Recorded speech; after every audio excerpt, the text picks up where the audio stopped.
Hello and welcome to Dear Grief Guide, a podcast where each week I answer one anonymous letter from a listener feeling lost, stuck, heartbroken, or overwhelmed in the midst of grief.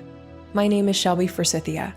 I'm a grief coach and author, and I'm here to help you create a life you love from the life loss forced you to live. Let's get to today's letter.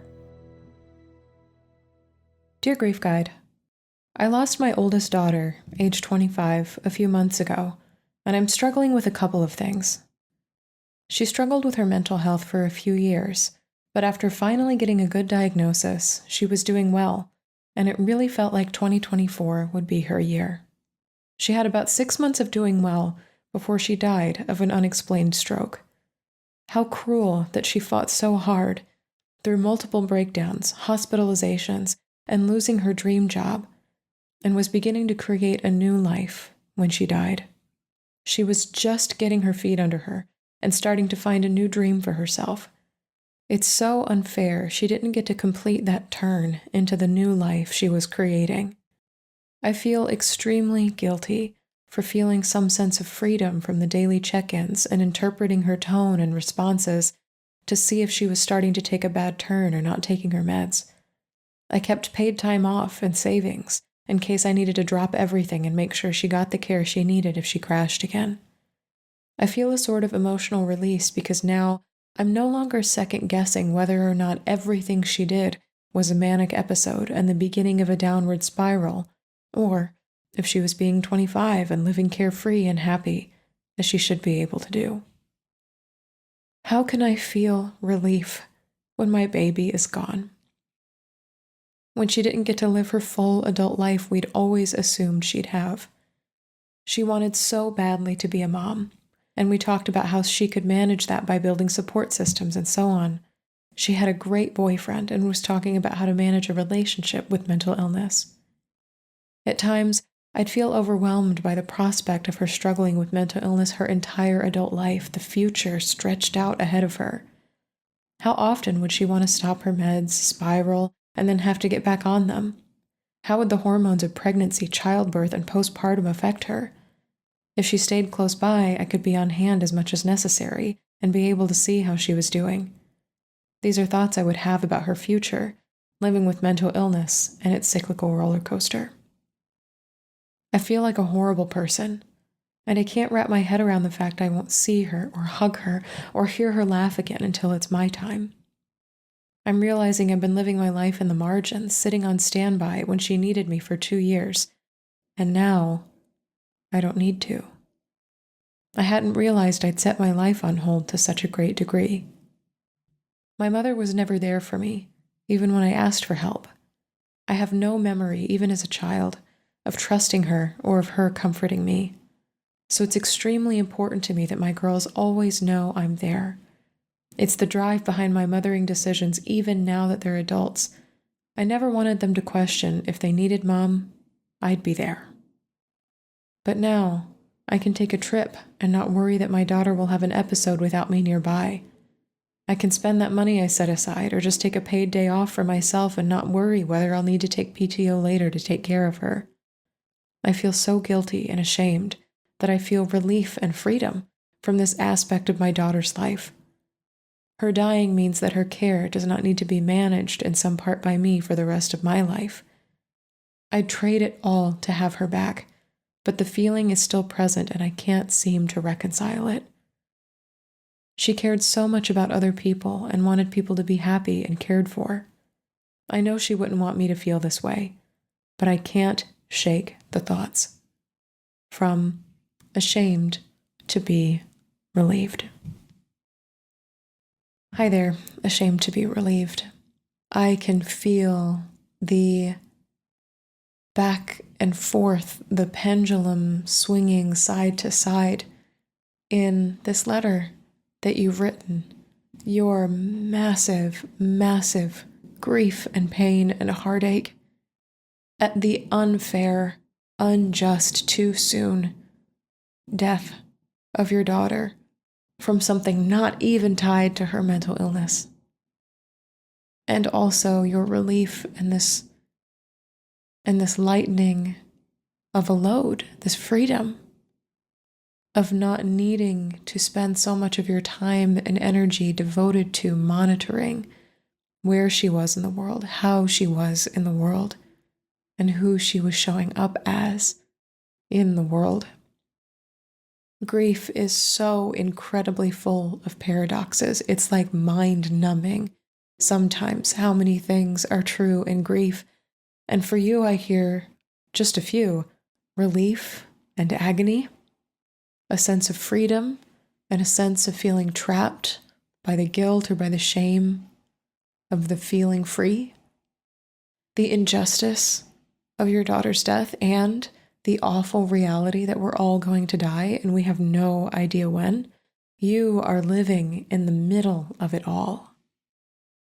I want to invite you, as you do your best to reconcile these thoughts, to make as much room in your brain and your heart and your soul, if you feel that's applicable to you, for both and.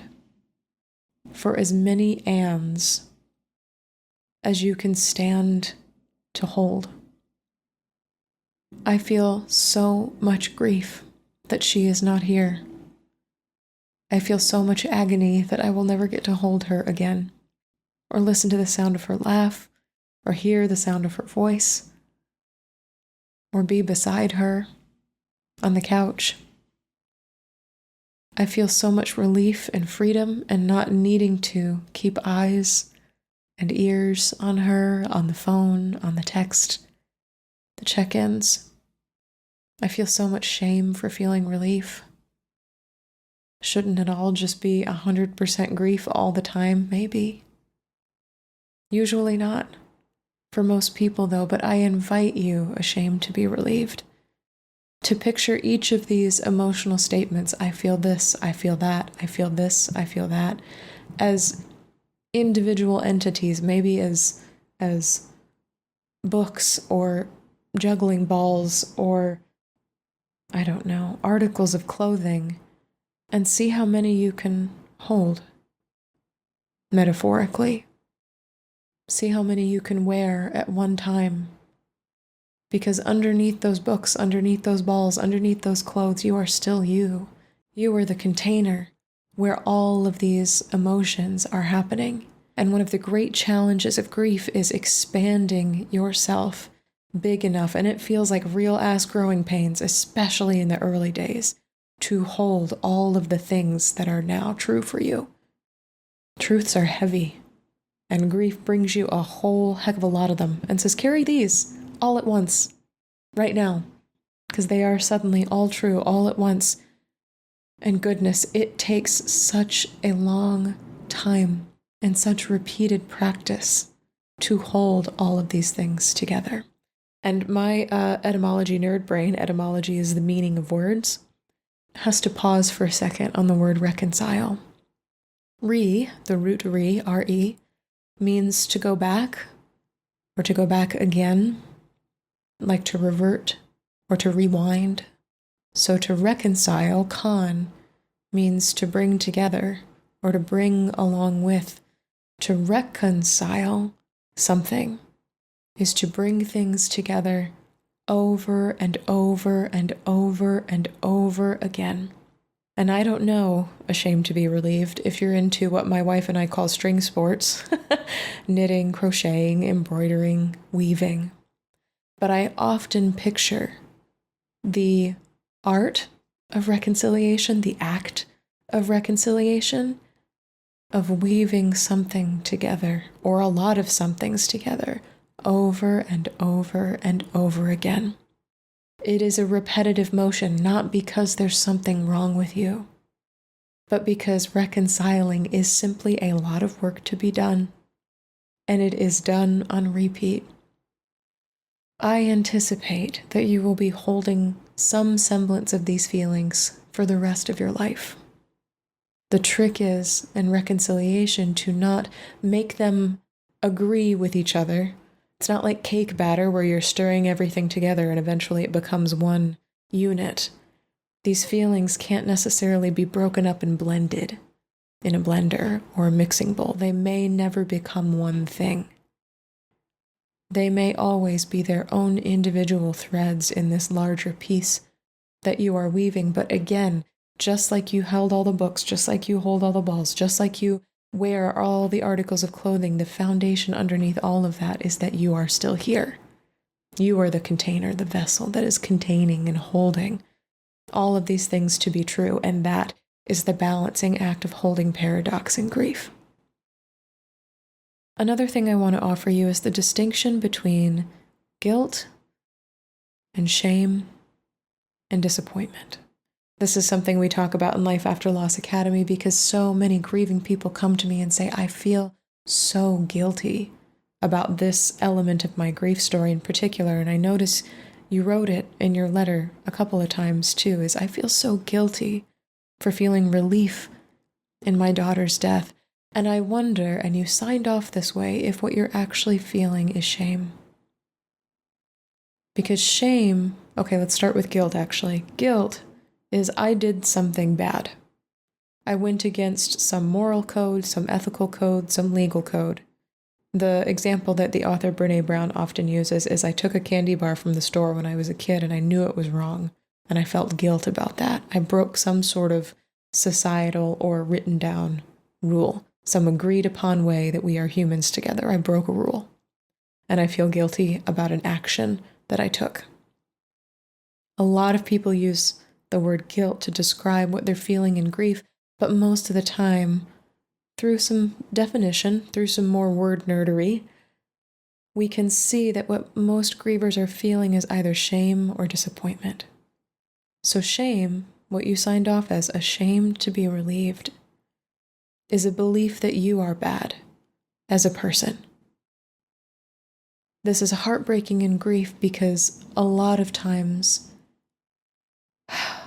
society tells us that because we feel paradoxes, because grief is not 100% mourning or 100% despair that they're not here or 100% longing, that there's something wrong with us and we should be ashamed of how we feel. When in fact, grief is a very, very, very complex beast. In my own mother's death, I felt sadness, yeah, but if I had to put it on a pie chart, anger was at least 50%. I was mad that she died in the middle of a fight, and I was pissed that I would never ever get to have my say. I was also relieved to see her out of pain, relieved that I didn't have to fight her anymore in life and wouldn't have to feel the anguish she pointed in my direction with her words and her actions. I was also grieving for a future that I didn't even know was coming, grieving for our past together and her role as a historian, and also grieving intangible things like a sense of home and my role as her daughter and the thing that we called family, the four of us as a whole unit together. There was a lot in there besides 100% sadness. And kind of like you, I felt some shame for not being able to adhere to society's expectation of grief, which is this person was so great and in their death, we feel all sad. It's a nice story for a movie, for a TV show. But in real life, we know things are different. I want to discuss one more definition with you, though, because I wonder if we might shift some of what you refer to as shame to disappointment. And I know disappointment feels like maybe too small of an emotion to describe what you're feeling, but disappointment is simply, I expected things to go one way, and they went another. I had expectations, and reality slammed a friggin' door in my face. And the author Brené Brown says that the weight of disappointment is equal to the weight of expectation. You expected your daughter to live longer. You expected her to continue to struggle with mental illness. You both expected her to become a mother, to live a full, joyful life. You expected to always be able to be there for her in life. You expected to constantly be setting aside time and money to tend to her, to keep watch, to be a sort of sentry over her, a mother over her, to offer that protection from nearby. You expected things to be different. And in feeling disappointment, you are grieving all the ways that all of those expectations have been shattered. And we also set expectations of ourselves as grievers. I expected to feel sad. I expected to miss her at 100%. I expected to look at my paid time off, to look at my savings accounts with resentment, not relief. I expected to only feel agony at her absence, not relief that she's out of pain and out of the suffering, the mental anguish that she felt. So to have our expectations meet reality and grief too can also be a kind of disappointment. We can be disappointed by how the loss went, how everything unfolded, and we can also be disappointed by how we are expressing our grief. So I'm not going to tell you you're disappointed, and I'm not going to tell you that you're full of shame. I want you to decide what that experience is for you. Are you ashamed to be relieved? Or are you disappointed that your daughter died the way she is and relief is a byproduct of that? Or is it some mixture of both? Is there, I am 80% ashamed and I am 20% disappointed? You decide. And it may change by the day. It may change by the hour. But I invite you to see yourself through slightly more compassionate goggles of I am not a bad person for feeling this way. I am disappointed, severely, massively disappointed in how this all unfolded. I want to offer you another thing too, ashamed to be relieved. You never called yourself this in your letter, but you were a caregiver to your daughter.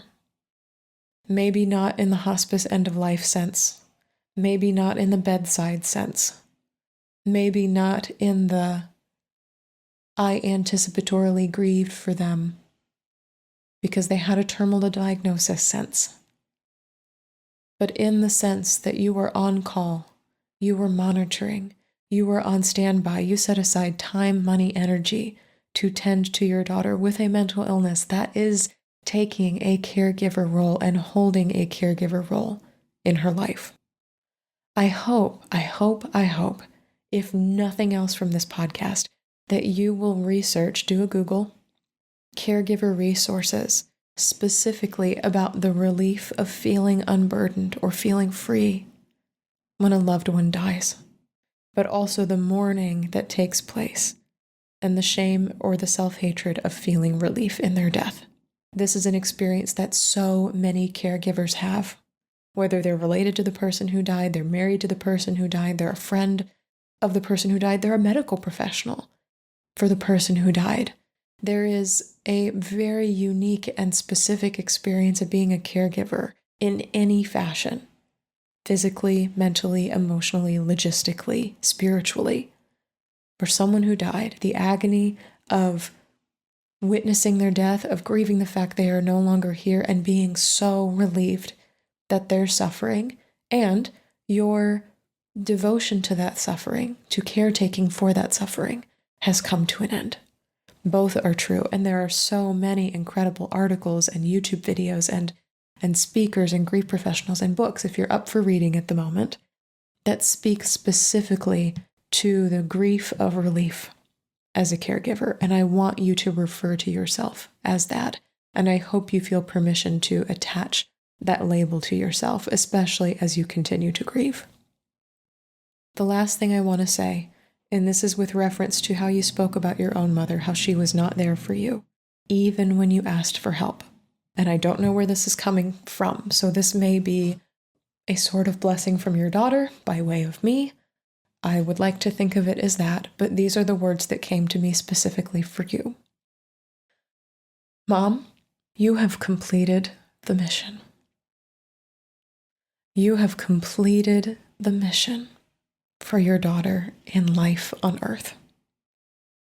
You broke the cycle of abandonment that your mother passed down to you in a single generation. Shit like this sometimes takes multiple generations to reverse, to heal, to come to some semblance of goodness, and my God, you did it in one generation. I deeply want you to be proud of that. You were there for your daughter until her dying day. You devoted time, energy, money, resources. I imagine sleepless nights. I imagine busy, hectic, distracted days where your job as a mother was notice my daughter, keep track of my daughter, tend to my daughter, be a mother to my daughter. And for her life on earth, you have completed the mission. You guided her into a good life. I know it was cut short.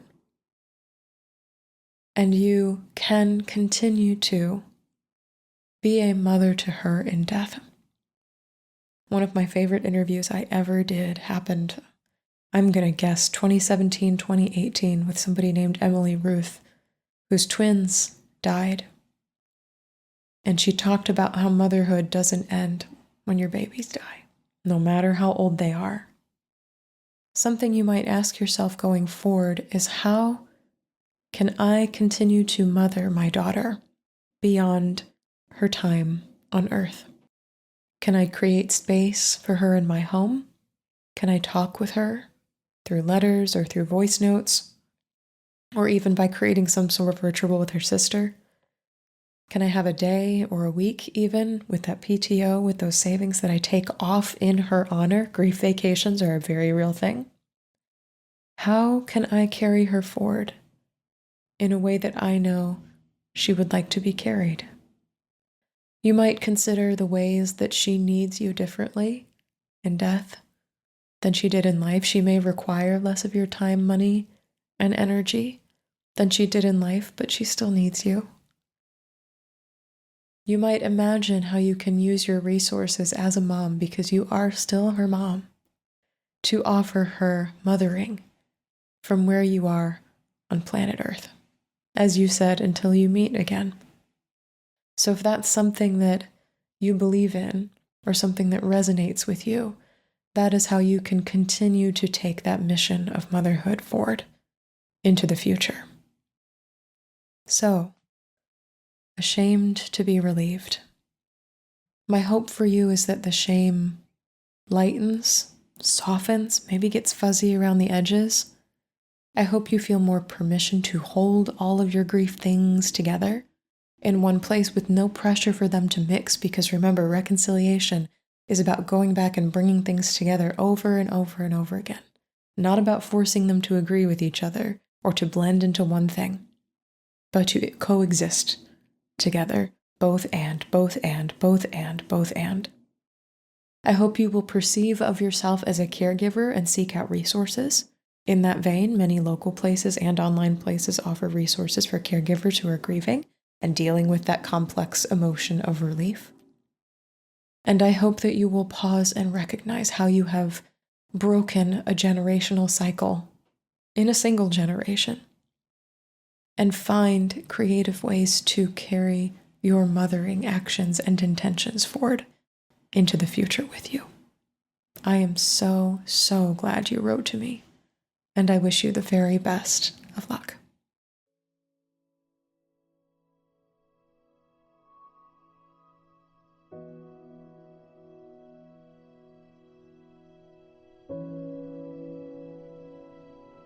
That's all for this episode of Dear Grief Guide. Thank you so much for joining me today. If you're feeling lost, stuck, heartbroken, or overwhelmed in the midst of your own grief, check out my free workshop, Grow Through Grief: 3 ways to stop feeling stuck and start moving forward. I'll give you 3 easy, actionable tools for navigating life after loss, and show you how you can create peace, stability, and compassion right there in the middle of grief's confusion and uncertainty. You can find the workshop link in the show notes. If this podcast helped you feel a little less alone in your grief, please subscribe and leave a review on Apple Podcasts, Spotify, or wherever you're listening. And be sure to share Dear Grief Guide with a friend, because you never know what someone you love is going through. You can submit your anonymous letter for the show and find additional grief support at shelbyforsythia.com. Music for Dear Grief Guide is performed by Addie Goldstein. Editing by Rue Spence of Cinevia. Until next time, I see you. I am so proud of you and the work that you're doing in the world. And I love you. Because even through grief, we are growing.